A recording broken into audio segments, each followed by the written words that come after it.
Que el Señor te bendiga ricamente. Le saluda a su amigo y hermano Esgin Calderón Valverde. Bienvenido a este programa para líderes cristianos para bendecir a la iglesia del Señor. Antes de iniciar con el programa de hoy, quiero invitarlos para que visiten las páginas de su servidor. Páginas que han grabado los diferentes videos que tenemos en YouTube y los han organizado de manera sistemática para facilitar la búsqueda de los diferentes temas para los líderes cristianos, obviamente. Tenemos esta página de la Casa de Oración, dos páginas de la Casa de Oración. Esta la tenemos en página web gratis, muy sencilla de usar, donde vienen temas como, cursos de griego. Estos cursos de griego, viene análisis gramaticales, donde usted sencillamente ingresa con un clic.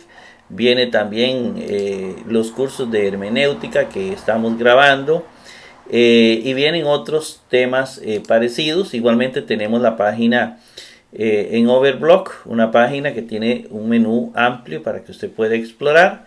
Tenemos también en Facebook el grupo Teología y Hermenéutica Bíblica con énfasis en gramática griega. Es un grupo hecho para líderes cristianos donde estamos compartiendo una cantidad de temas relacionados con la formación cristiana, con la teología, etc. Yo lo insto para que usted ingrese y sea parte de este grupo, participe si es teólogo o si tiene conocimientos en hermenéutica, compartiendo sus conocimientos con los líderes cristianos.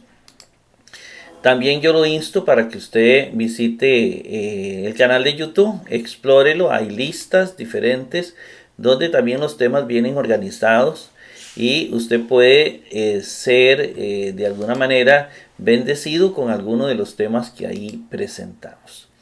Para acceder a estos recursos, escriba en Google mi nombre, así de sencillo, y ahí aparecerá mi nombre, Esgin Calderón Valverde, y aparecerán primero el canal de YouTube. En este momento está apareciendo, luego aparecen las páginas gratuitas que les acabo de mencionar, aparece Facebook para que usted pueda ingresar y pueda también ser parte de estos grupos.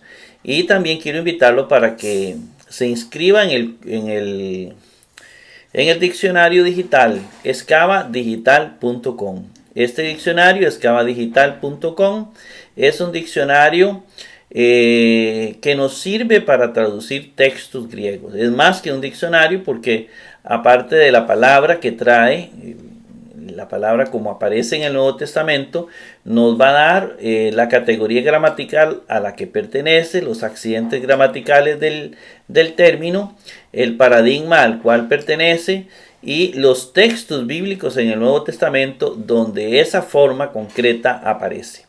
Aparte de la traducción, esta herramienta es útil para traducir textos del Nuevo Testamento. Muy sencilla de utilizar, muy fácil de utilizar. Yo lo insto para que usted se suscriba y pueda aprovechar estos recursos que hemos creado para liderazgo cristiano. En esta oportunidad analizaremos Mateo 2.4. Análisis gramatical de Mateo 2.4. Antes de iniciar con el programa de hoy, con el análisis de Mateo 2.4, quiero invitarlo para que se suscriba a mi canal de YouTube, para que se suscriba al diccionario digital de los exégetas, excavadigital.com, que es el diccionario que utilizamos en estos programas para analizar palabra por palabra. Un diccionario hecho especialmente, como explicamos al principio, para poder traducir el Nuevo Testamento griego. Y en tercer lugar, quiero pedirle que comparta este video en las redes sociales. Hay una resistencia por parte de un sector muy pequeño de cristianos que no quieren formarse. Se les olvida que Jesucristo formó a los apóstoles durante varios años. Se les olvida que la iglesia primitiva tenía maestros, es decir, personas que explicaban la Sagrada Escritura. Y se les olvida la gran importancia que Pablo le da a la formación cristiana. Oseas 4:6 dice: mi pueblo perece por falta de conocimiento. Las personas, aunque crean que es importante formarse, la gente no busca formarse. La gente prefiere visitar un gran concierto, una oración muy emotiva, lo cual no es malo, pero lo malo es creer que la formación no es importante. Somos presa fácil de las sectas y las herejías. Las personas que no estudian son presa fácil de los falsos profetas en estos últimos tiempos que pululan en nuestros ambientes. Los objetivos de este programa, el primero es el objetivo exegético. ¿Qué dice el texto bíblico? Queremos aplicarle al texto bíblico una traducción literal, exacta, sin mutilaciones. Que usted tenga el texto bíblico ahí sin alteraciones. Los textos más antiguos que tenemos. En segundo lugar, queremos responder a la pregunta, ¿qué quiere decir ese texto bíblico? Y aquí entra la hermenéutica. La hermenéutica que nos va a decir qué realmente quiso decir Jesús, por ejemplo, con si tu ojo peca, sácatelo. Para la parte hermenéutica, por eso nosotros utilizamos el método teológico llamado histórico-gramatical. Tenemos que acudir a las fuentes históricas. Y para eso tenemos una cantidad de libros abundantes elaboradas por grandes eruditos. Libros de toda especie. Que yo lo invito para que usted busque introducción al Nuevo Testamento o libros concretos sobre los sinópticos que han hecho estudios de la cultura, de la política, de la religión, de la sociedad en los tiempos de Jesús. Estos libros nos ayudan a entender mejor la Sagrada Escritura. Hay que ir a los dichos. No es lo mismo un dicho que se dijo hace 2000 años a lo que puede significar hoy. Por eso la Biblia no es literal. Igual nuestro lenguaje no es literal. Nosotros hablamos un lenguaje que en 10 años, 20 años, 30 años significará otra cosa. Porque el lenguaje es dinámico. No podemos decir, es que etimológicamente significa eso. Bueno, etimológicamente podrá significar. Pero en la comunicación que nosotros utilizamos en este momento concreto es muy distinto. Por eso es necesario conocer la historia de ese momento, la historia de ese espacio y de ese tiempo concreto.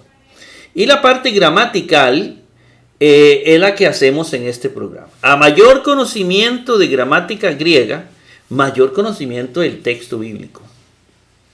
Por eso yo los insto para que ustedes aprendan griego, gramática griega y también gramática española, porque nos ayuda a entender cómo analizar textos concretos.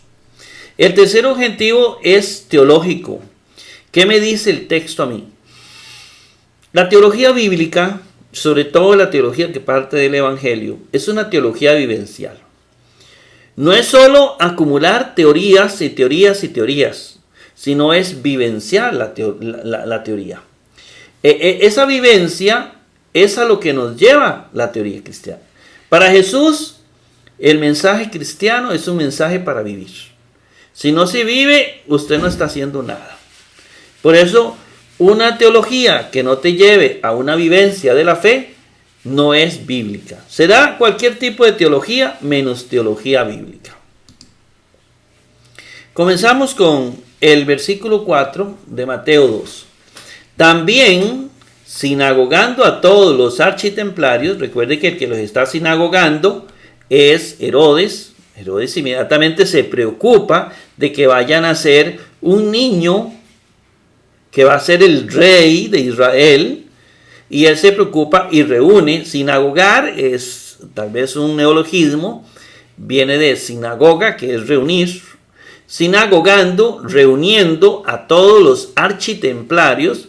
Hemos usado aquí architemplario, que es un término más relacionado con el templo, ¿verdad? Eran los más antiguos, los sumos sacerdotes, los principales sacerdotes, pero literalmente podríamos hablar de architemplarios, ¿verdad?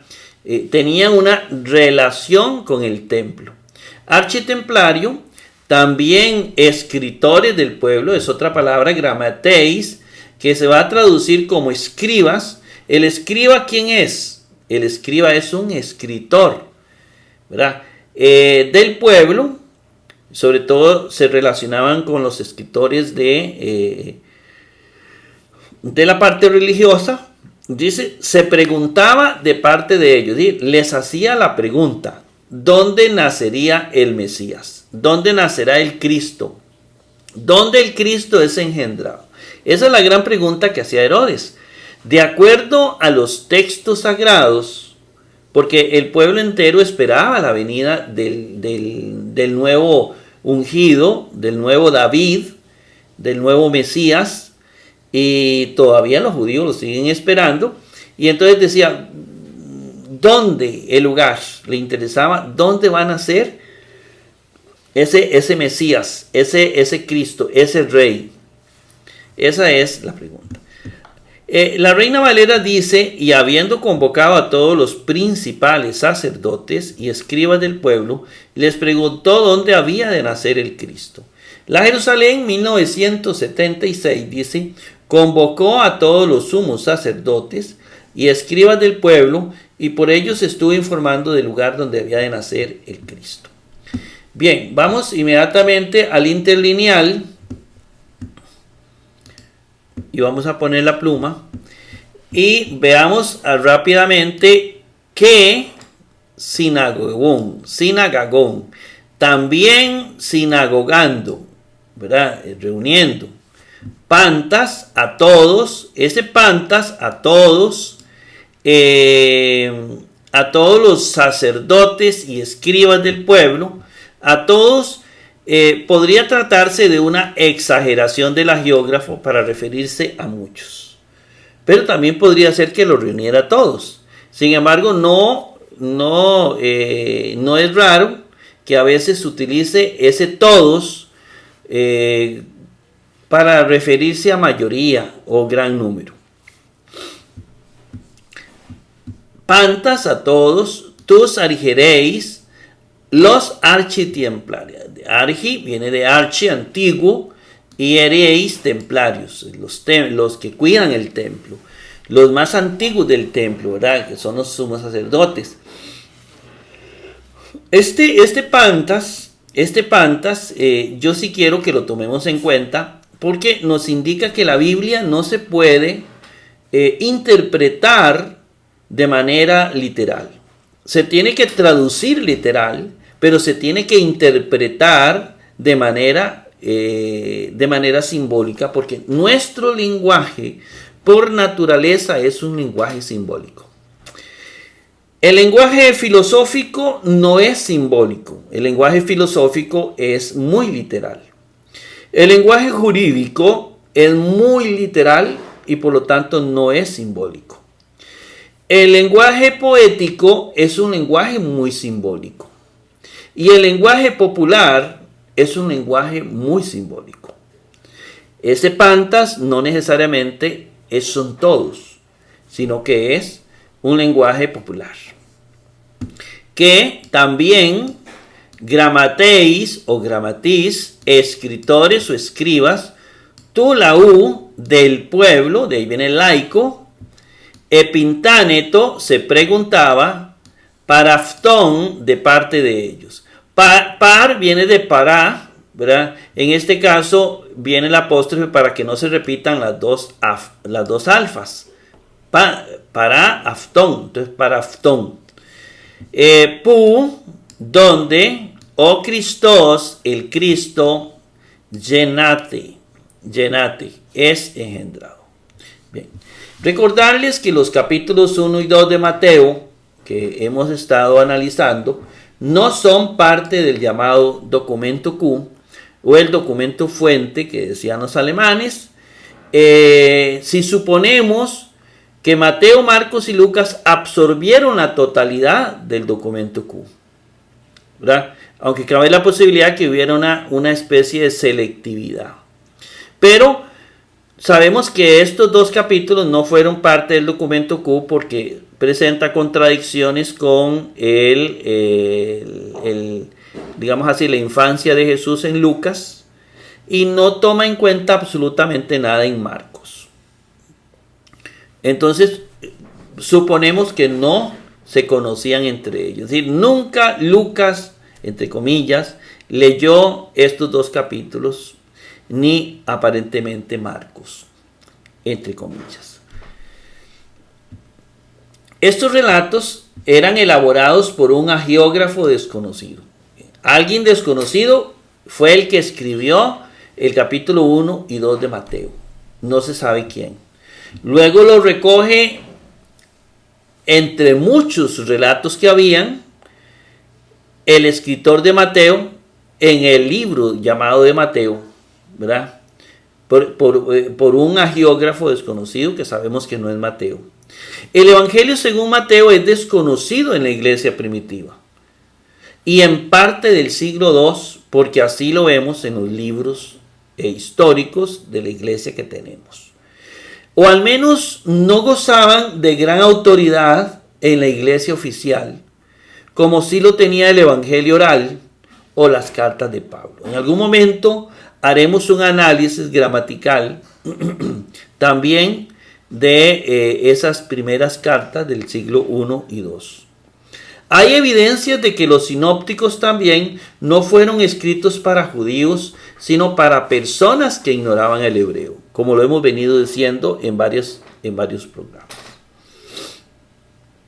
Entremos de lleno en el análisis gramatical, que es una conjunción coordinada copulativa. También sinagagón lo escribimos aquí en el cuadro, lo busco en el diccionario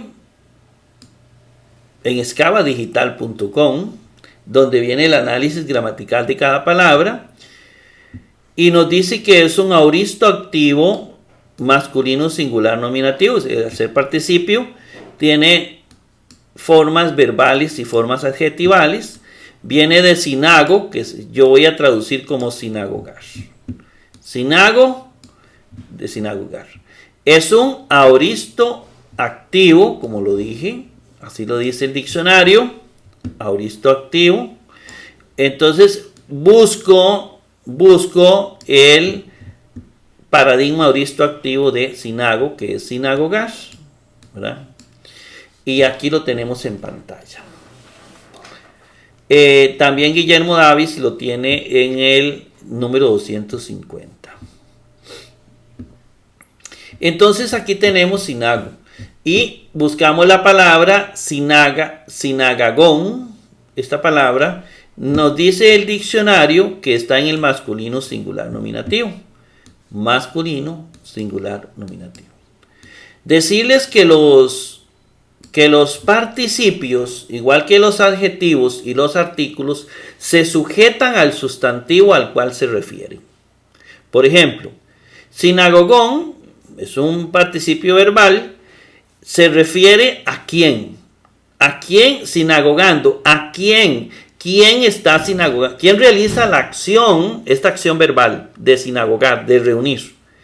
Sinagogando, recuerde que se refiere a Herodes. El que reunió a todos los escribas y a todos los sumos sacerdotes o architemplarios es Herodes. Y por lo tanto está haciendo referencia a Herodes.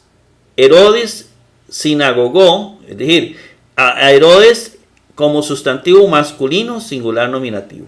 Por eso se usa masculino singular nominativo. Bien, uno puede escribirlo también sinagogando Herodes a todos los architemplarios. Bien lo puede escribir porque obviamente se está refiriendo a Herodes. Sinagogando Herodes en masculino singular nominativo. Por deducción lo inferimos fácilmente. Y luego dice pantas.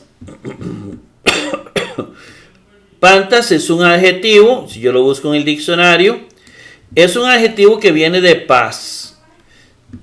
Entonces escribimos el paradigma de paz, todo, toda, que es un adjetivo, por lo tanto tiene masculino, femenino y neutro, igual que los participios, igual que los pronombres, tiene masculino, femenino y neutro.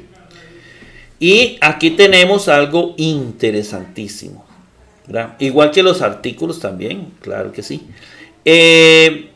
Tenemos que pantas, aquí como lo tenemos acá, lo vamos a encontrar, si usted lo busca en todo esto, ¿dónde lo encontramos? En masculino, plural, acusativo. Aquí está, ¿lo ve? ¿Y lo encuentra usted en otra parte? ¿Verdad que no? Entonces es un masculino, plural, acusativo. Todos los que, está reuniendo a todos los que. Entonces él hace referencia, el adjetivo hace referencia a un sustantivo. ¿A quién se refiere con todos? A todos los que.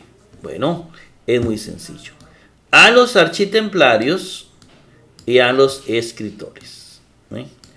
Este adjetivo hace referencia a los architemplarios y a los escribas, que está también en masculino plural acusativo, porque el adjetivo concuerda con el sustantivo en género, número y caso. Igual, todos son masculino plural acusativo, ¿lo ve? Por eso Pantas, el autor sagrado escogió Pantas, porque argereis y gramateis o argeris, gramatis son masculino plural acusativo, ¿verdad? Igualmente, el artículo de estos sustantivos es masculino plural acusativo, porque el artículo concuerda con el sustantivo en género, número y caso. Apréndase eso de memoria. Por eso el artículo, ahorita lo vamos a ver, ¿verdad? Ve lo que sigue. El adjetivo concuerda con el sustantivo. Y por eso es a todos. ¿Ve? Porque es un acusativo, a todos. Pasamos la página y tenemos tus argerís, ¿verdad? Tus argerís. Tenemos el artículo con el respectivo sustantivo. Ese tus es un artículo que de alguna manera responde a estos dos sustantivos. Es decir, es artículo de argereis y es artículo de gramatis. A los. Por eso a veces se escribe a los argereis, también a los gramateis o gramatis. Pero aquí obviamente se refiere a los dos. Y si no se refiere a los dos, pues lo omite, ¿verdad? Entonces tenemos que aquí tenemos el artículo con su respectivo sustantivo. Entonces no encuentra muy complicado el asunto, porque para saber cuál es la función de argeris, solamente hay que ver la declinación. Pero antes de eso lo buscamos en el diccionario. Vamos a ver que es un sustantivo masculino.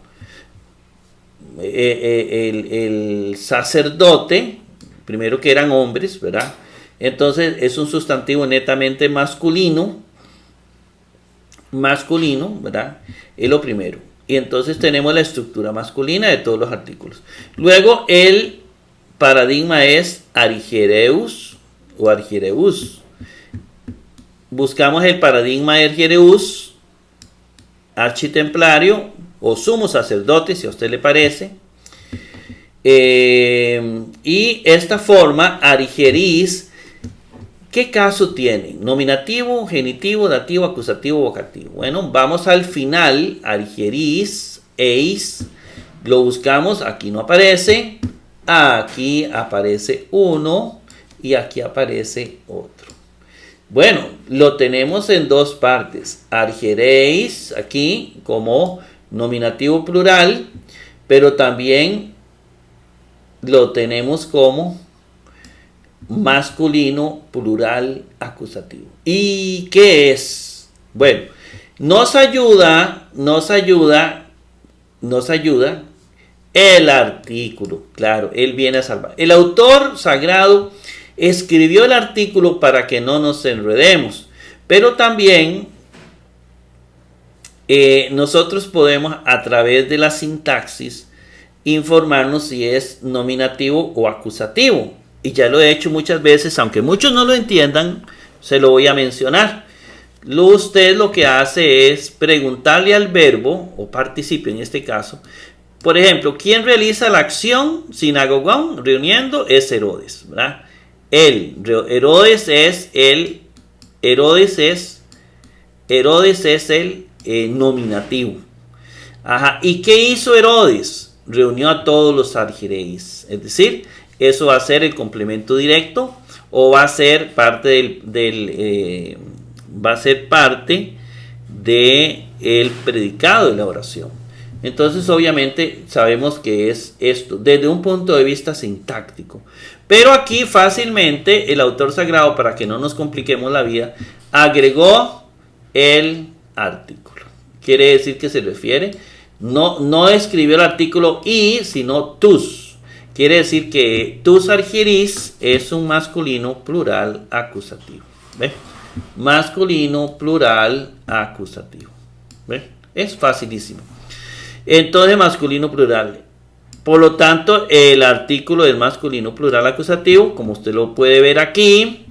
Y obviamente, este también hace de une, ¿verdad? La oración. Entonces, participan los dos. Bueno, ahí tenemos a los architemplarios. A todos los architemplarios. Ahí está clarito, ¿verdad? Ahora vámonos a que la conjunción coordinada copulativa, ¿verdad? Que está uniendo oraciones también. Y luego viene gramatiz. Y aquí tenemos otro asunto. Tenemos gramatiz aquí. Lo busco en el diccionario y me dice, es un sustantivo masculino. Hacemos la estructura masculina. Y los escritores, los escribas serán hombres también. El paradigma es gramateus. Entonces, o declinación. Gramateus, escritor. Y lo averiguamos por la declinación. Y tenemos dos también, eis y eis. Bueno, casi tres porque tenemos el vocativo. Entonces, ¿cuál es? ¿Será este? ¿Será este? ¿O será este?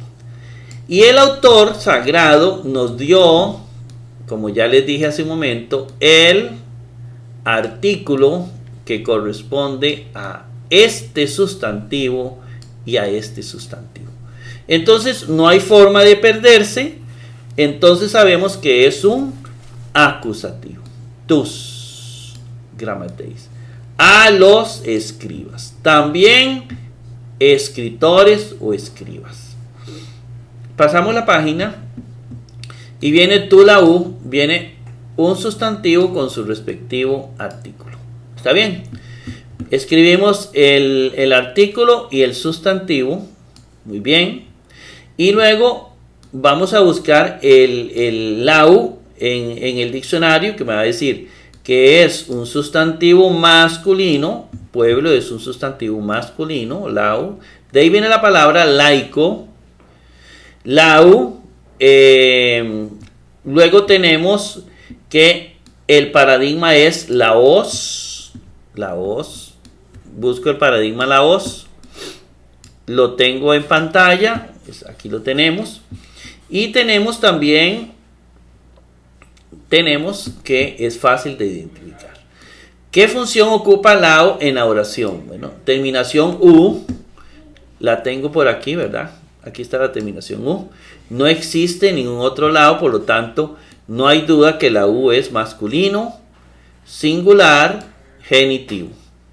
Pero para más facilidad viene el artículo, tú. Tú, la u. Viene el sustantivo con su respectivo artículo, que se traduce del pueblo. Escritores del pueblo, ¿verdad? Escritores del pueblo. Veamos también aquí, bueno, que es masculino singular genitivo, como lo acabamos de explicar. El artículo también masculino singular genitivo también, ¿verdad? los dos son masculino singular genitivo, porque el artículo concuerda con el sustantivo en género, número y caso. Luego sigue epintáneto. Epintáneto, lo busco en el diccionario, me dice, es un verbo imperfecto indicativo medio de tercera singular. Y el paradigma es pintánome. Necesito sacar entonces el paradigma medio de pintánome. El paradigma medio, aquí está el medio porque existe en activo y en pasivo. De pintánome, que es preguntar. Y entonces viene lo siguiente. ¿Dónde encuentro esta forma, epintáneto? O esta que yo escribí aquí en el cuadro. En el imperfecto indicativo tercera singular. Tiempo imperfecto, modo indicativo, tercera persona singular, epintáneto. Ahí está. Ahora la conjugo. Como cualquier verbo en español, en imperfecto, yo en voz activa. Yo preguntaba, tú preguntabas, él preguntaba. Pero como es voz media, la pregunta se la hace uno mismo. El sujeto se hace se aplica la acción él mismo. Yo me preguntaba, tú te preguntabas, él se preguntaba. Se preguntaba, es decir, viene a indicar que Herodes preguntaba a ellos, les hacía las preguntas. Pasamos la página y par viene de para, es una preposición con genitivo, de parte, lo dijimos, ¿verdad? Está abreviado porque para habrían dos alfas y para que no choquen las dos alfas, entonces se utiliza en la preposición, se hace abreviado con un signito.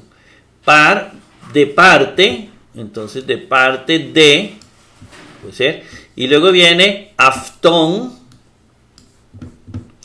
lo escribimos, lo busco en el diccionario y me dice, es un pronombre personal que viene de aftos. Este es el paradigma, busco el paradigma de aftos, él, ella, ello, y como es los pronombres personales son adjetivales, o son adjetivos, entonces también tienen masculino, femenino y neutro, porque él se va a adecuar a la persona que esté representando. Es un pronombre personal, es decir, viene a ocupar el lugar de una persona, de ellos, de los magos, de no sé. Entonces, pero vamos a averiguarlo preguntándole a Aftón, de ellos, a quién se refiere.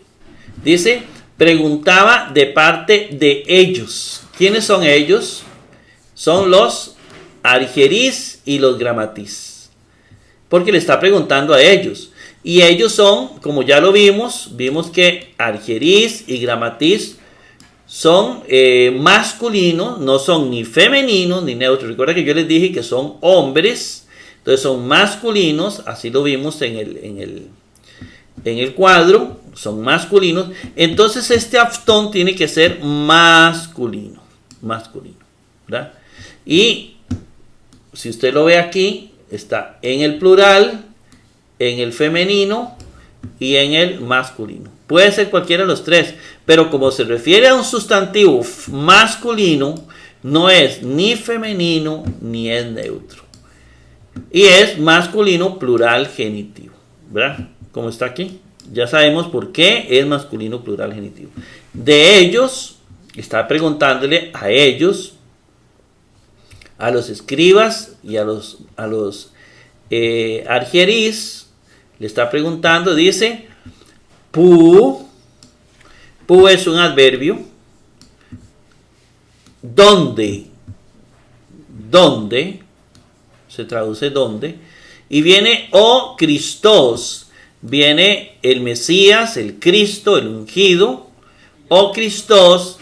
Entonces lo escribimos en el cuadro para analizarlo. Viene el sustantivo con su respectivo artículo. Entonces, buscamos en el diccionario, nos dice que Christos es un sustantivo masculino porque se refiere a Cristo, al Mesías, que es un hombre, un varón. Entonces el género masculino que viene de Christos, ese es el paradigma. Aquí está el paradigma Christos, ¿verdad? Cristo. Y es muy fácil ubicarlo en qué caso está, porque primero Christos terminado en os, aquí lo tenemos, solo está es masculino, singular, nominativo, ¿verdad? Pero para ayudarnos aún más, también viene el artículo o, el Cristo, donde el Cristo, ¿ve? Entonces masculino, singular, nominativo. Donde el Cristo, y termina con el verbo llenate. Llenate, lo escribo acá, lo busco en el diccionario, me dice, es un verbo presente indicativo pasivo, tercera singular, que viene de llenado. Este es el paradigma llenado. Hay que buscar, hay 3 paradigmas de llenado, de los verbos, en activo, en medio y en pasivo. Aquí dice que es pasivo, entonces me traigo el paradigma pasivo de llenado, que voy a traducir como engendrar, y donde encuentro esta forma, llenate, en el presente indicativo tercera singular. Presente, tiempo presente, modo indicativo, tercera persona singular. Llenate. Y entonces yo digo engendrar, primero lo hago en voz activa, yo engendro, tú engendras, él engendra. Pero lo paso a voz pasiva, donde ya el sujeto no engendra, sino que él más bien es el engendrado. Yo soy engendrado, tú eres engendrado y él es engendrado, porque es pasivo. Y ahí tenemos la traducción de Mateo 2:4. Esperando que haya sido de gran bendición para su vida, y nos vemos en Mateo 2:5.